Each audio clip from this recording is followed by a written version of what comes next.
Good morning, Void.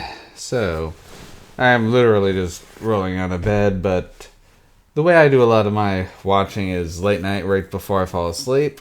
So, and with my partner usually asleep next to me, I'm not going to record right then, so next morning, here we go.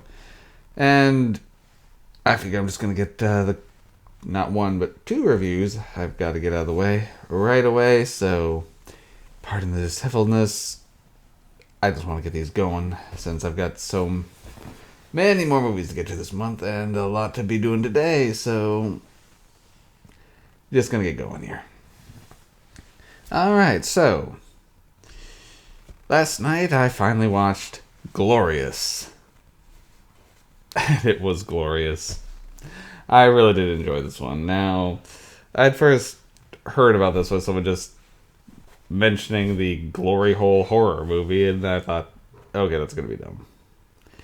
Then when I heard it involved a man trapped in a stall at the glory hole talking to an eldritch god, and on the other side voiced by J.K. Simmons, now you had my attention. And if anything about that premise sounds interesting, give this one a shot because it's a really well put together film.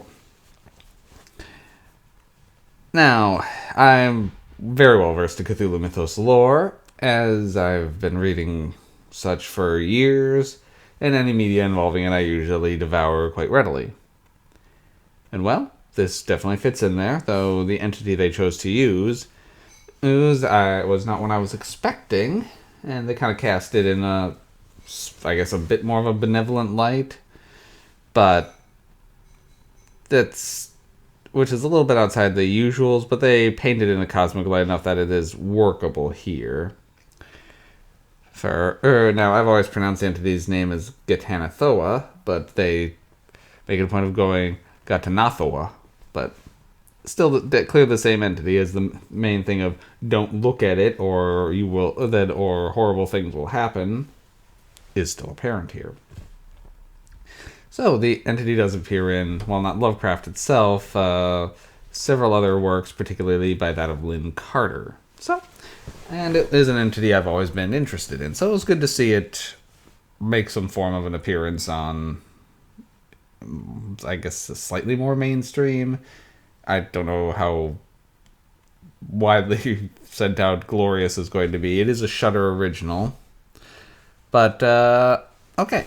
So, a man getting over a heartbreak of a bad breakup pulls into a rest stop and goes on a bit of a drunken bender. And after a night of burning all the effects that remind him of her, he goes into the bathroom to freshen up, vomit in the toilet, and then a voice in the stall next to him starts talking to him. And pretty soon he realizes that he is now trapped in this, the doors won't open, and the entity will not let him go until he has been satisfied. His physical form needs to be satisfied in order to cause him to become incorporeal again, and therefore not fully manifest and destroy the universe. Meanwhile, the entity's father is escaping captivity and is trying to, once he finds Gatanathoa, or Gat, as they keep calling him in this, it will force the destruction of the universe. So, it's one of those give the god what it wants before time runs out.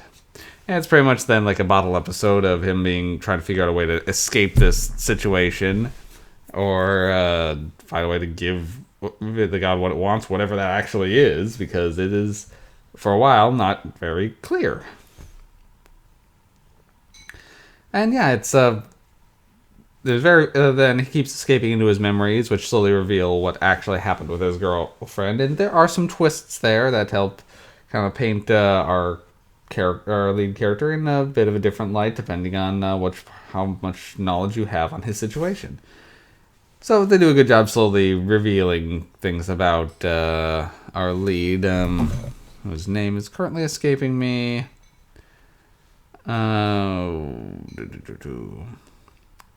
Wes, played by Ryan Quanten. Now, he's doing a great job here, and is definitely throwing himself into the whole what is going on situation, and he does a good job maintaining disbelief for quite a while. Because if the guy at the truck stall tells you he's God, you're not going to necessarily believe that.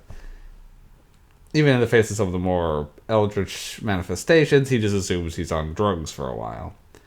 But no, there is a God, and it is voiced by J.K. Simmons. And it's... J.K. Simmons is great in this role. The voice work is perfect, and him just kind of maintaining this stoic calm, despite what's going on, is very interesting.